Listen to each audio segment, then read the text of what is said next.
இறுதியாக வந்துவிட்டது. இந்தியா மட்டுமல்ல, உலகமே இந்த நாளுக்காக காத்திருந்தது. நியூயார்க்கில் உள்ள ஐக்கிய நாடுகள் சபையின் பொது சபை கூடம் அந்த கணத்திற்கு சாட்சியாக நின்றது. இந்தியா தனது மூவண்ணக் கொடியை பறக்கவிட்டது. அதன் எதிரொலி வரும் நூற்றாண்டுகள் வரை கேட்கும். சுற்றிலும் கேமராக்களின் ஒளிவெள்ளம், பத்திரிகையாளர்களின் கூட்டம், பிரதிநிதிகளின் மூச்சு நின்று போன தருணங்கள். அந்த மாபெரும் சபையில் ஒரே ஒரு பெயர் மட்டுமே ஒலித்தது. India, India. ஆமாம் நண்பர்களே, இது சாதாரண விஷயமல்ல. இது அந்த பொன்னான அத்தியாயம். இந்தியாவின் நிரந்தர உறுப்பினர் பதவியும் வீட்டோ அதிகாரத்தை நோக்கிய பயணமும். இது உலக அரசியலை அடியோடு குலுக்கிய நாள். நண்பர்களே, முன்னேறுவதற்கு முன் ஒரு சிறிய கோரிக்கை. இந்தியாவின் இந்த வரலாற்று வெற்றியில் நீங்களும் பெருமை கொள்ளுங்கள். உற்சாகமாக இருந்தால் இந்த வீடியோவுக்கு ஒரு லைக் கொடுங்கள். எங்கள் சேனலை சப்ஸ்கிரைப் செய்து இந்த பயணத்தில் எங்களுடன் இணையுங்கள். ஏனெனில் நான் உங்களுக்கு சொல்லப் போகும் இந்த கதை, இந்த பயணம் நம் சமூகத்துக்கு பெரும் உத்வேகத்தை அளிக்கும். இந்த வெற்றியை பற்றி அறியும் போது உன் நரம்புகளில் பெருமிதத்தின் இரத்தம் பாயும். கற்பனை பண்ணி பாருங்க, 143 நாடுகளில் 146 நாடுகள் இந்தியாவுக்கு ஆதரவாக நின்று கைத்தட்டும் போது அது எவ்வளவு பெரிய விஷயம். அந்த சபையில் ஒரு போர்க்களம் போல ஒரு வளிமண்டலம் தோன்றியது. ஆனா ஒரு வித்தியாசம். இங்கே ஆயுதங்களுக்கு பதிலாக கைத்தட்டல்கள் ஒலித்தன. புன்னகை பூத்த முகங்களும் இதயங்களும். எல்லா திசைகளிலும் இந்தியாவின் தந்திரோபாய அரசியல் திறன், இந்தியாவின் தலைமைத்துவ வலிமை, இந்தியாவின் மரியாதை ஆகியவை நிறைந்து நின்றன. இந்த கணம் ஒவ்வொரு இந்தியனின் இதயத்தையும் பெருமிதத்தால் நிரப்பியது. உலகத்துக்கு காட்டிக் கொடுத்தது, இனி இந்தியாவை புறக்கணிக்க முடியாது. இந்தியா வெறுமனே வாக்குகளை வென்றதல்ல, உலகின் மரியாதையையும் அங்கீகாரத்தையும் பெற்றது. வெளியுறவுத்துறை அமைச்சர் டாக்டர் எஸ். ஜெய்சங்கர் ஐக்கிய நாடுகள் சபையின் மேடையில் நின்று பெருமையுடன் சொன்னார், இந்தியா தனக்காக மட்டுமல்ல, ஆப்பிரிக்காவுக்கும் வளரும் நாடுகள் அனைத்துக்கும் ஒரு குரலாக மாறியிருக்கிறது.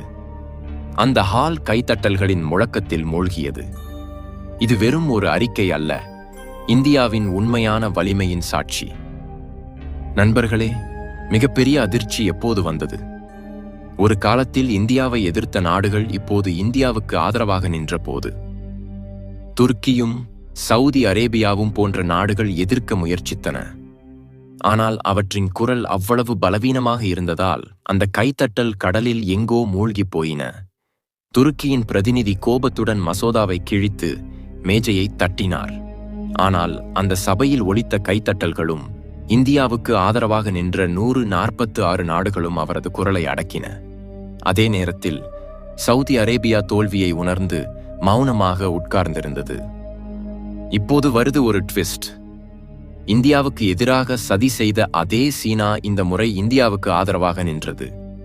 யோசிச்சு பாருங்க, 10 தசாப்தங்களாக இந்தியாவின் பாதையில் தடைகளை விதைத்த சீனா இப்போது சொன்னது, இந்தியாவின் குரல்தான் உலகின் குரல். இந்தியா இல்லாமல் ஐக்கிய நாடுகள் சபைக்கு அர்த்தமில்லை. நண்பர்களே, இந்த காட்சி ஒரு சினிமா காட்சிக்கு கொஞ்சமும் குறைவில்லை. அந்த நிமிடம் வரலாற்றின் கதவுகளை திறந்த நிமிடம். அதனுடன் உலக அரசியலின் கோணம் முழுவதுமாக மாறிவிட்டது. இப்போ ஒரு விஷயத்தை பார்ப்போம், வீட்டோ அதிகாரம். இது மிகப்பெரிய வலிமை. இதற்கு முன்னால் சூப்பர் பவர் நாடுகளும் தலைகுனியும். வீட்டோ அதிகாரம் என்றால் ஒரு நிரந்தர உறுப்பினருக்கு ஒரு மசோதா பிடிக்கவில்லை என்றால் அந்த ஒருவரால் அதை தடுக்க முடியும். இதுவரை இந்த வலிமை அமெரிக்கா, ரஷ்யா, பிரிட்டன், பிரான்ஸ், சீனா ஆகியவற்றிடம் மட்டுமே இருந்தது. ஆனால் இப்போது இந்தியாவும் இந்த பட்டியலில் சேரப்போகிறது. நண்பர்களே, இந்தியாவுக்கு வீட்டோ அதிகாரம் கிடைத்தால் ஒரு நிமிஷம் யோசிச்சு பாருங்க. எண்ணெய், வாயு ஒப்பந்தங்கள், உலகளாவிய வர்த்தகம் அல்லது பாதுகாப்பு கவுன்சிலின் பெரிய முடிவுகள் எல்லாவற்றிலும் இந்தியாவின் தாக்கம் இருக்கும். இங்கே தொடங்குது உண்மையான டிராமா. இந்தியாவின் இந்த வெற்றி துருக்கியையும் சவுதி அரேபியாவையும் பெரும் வேதனையில் ஆழ்த்தியது. செய்திகளில் சொன்ன மாதிரி துருக்கி இந்தியாவின் போர்க்கப்பலான INS திரிகோனை மிரட்ட பார்த்தது. ஆனால் இந்தியா சர்வதேச விதிகளை காட்டி துருக்கியை எல்லோர் முன்னிலையிலும் கேலிக்கு உள்ளாக்கியது. அங்கே சவுதி அரேபியாவும் இருக்கு. அது சமீபத்தில் இந்தியாவுக்கு எதிராக பேசியிருந்தது. இப்போ அது உதவியற்ற நிலையில் மௌனமாக உட்கார்ந்திருக்கு. இந்த வெற்றி வெறும் வாக்கெடுப்போடோ அரசியலோடோ நிற்கவில்லை. இதன் தாக்கம் உலக பொருளாதாரத்திலும் பாதுகாப்பிலும் விழும். ஒரு காலத்தில் இந்தியா மீது வர்த்தக அழுத்தம் கொடுக்க முயற்சித்த அமெரிக்கா இப்போது இந்தியாவுடன் நிற்கிறது. ரஷ்யா எப்போதும் இந்தியாவுக்கு தோள் கொடுத்து நின்றது. பிரான்சும் பிரிட்டனும் இந்தியாவுக்கு முழு ஆதரவு கொடுத்தன. இதன் பொருள் தெளிவு. இப்போது அந்த 5 நிரந்தர உறுப்பினர் நாடுகளில் யாரும் இந்தியாவுக்கு எதிராக நிற்க மாட்டார்கள். இந்தியா இப்போது ஆசியாவில் மட்டுமல்ல, உலகத்தின் மையமாக மாறியிருக்கிறது. 128 நாடுகள் இந்தியா முன்மொழிந்த மசோதாவுக்கு ஆதரவு கொடுத்தன. அதில் சவுதி அரேபியாவை கடுமையாக கட்டுப்படுத்தி அதை மௌனமாக்கியது. இந்தியா இப்போது அப்படி ஒரு வலிமையாக மாறியிருக்கிறது. பெரிய பெரிய பொருளாதார பேரரசுகளை அசைக்கக்கூடியவர். சோஷியல் மீடியாவில் இந்த செய்தி வந்தவுடன் இணையம் முழுவதும் இந்தியாவின் தந்திரோபாய தலைமைத்துவத்தை புகழ்ந்து நிரம்பியது.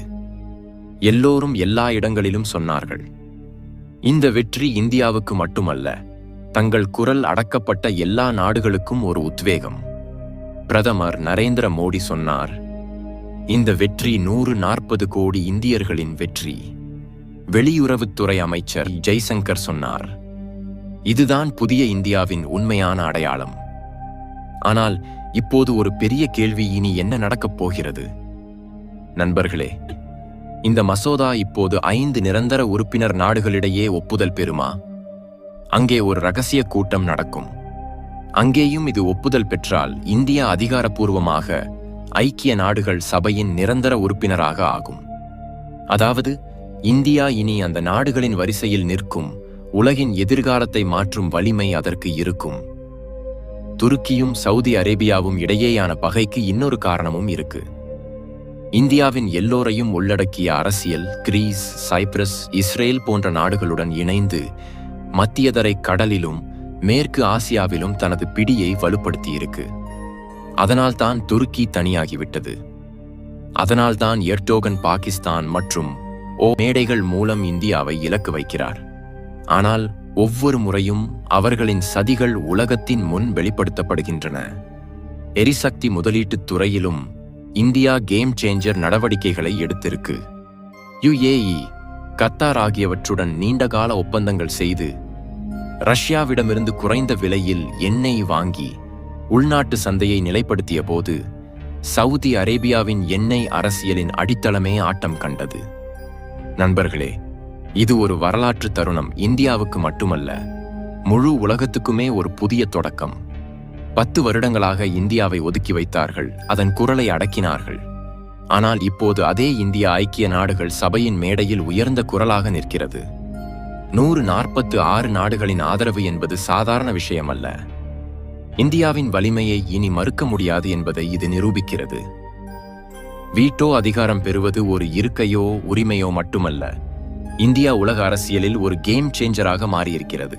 இந்த வெற்றி வெறும் இராஜதந்திர வெற்றி மட்டுமல்ல, இது இந்தியாவின் வளர்ந்து வரும் வலிமையின், ஆத்ம நிர்பர் பாரதத்தின், 140 கோடி இந்தியர்களின் கடின உழைப்பின் வெற்றி. கற்பனை பண்ணி பாருங்க, இந்தியாவுக்கு எதிராக இருந்த நாடுகள் கூட இப்போது இந்தியாவுக்கு ஆதரவாக நிற்கிறார்கள் என்றால் அது வரவிருக்கும் காலத்தின் நிலையை தெளிவாக காட்டுகிறது. ஆசியாவாக இருந்தாலும், ஆப்பிரிக்காவாக இருந்தாலும், ஐரோப்பாவாக இருந்தாலும், எல்லா இடங்களிலும் இந்தியாவின் கர்ஜனை ஒலிக்கிறது. இந்தியா இப்போது ஒரு நாடு மட்டுமல்ல, சுதந்திரமாக உயர்ந்த எல்லா குரல்களின் சின்னமாக மாறியிருக்கிறது.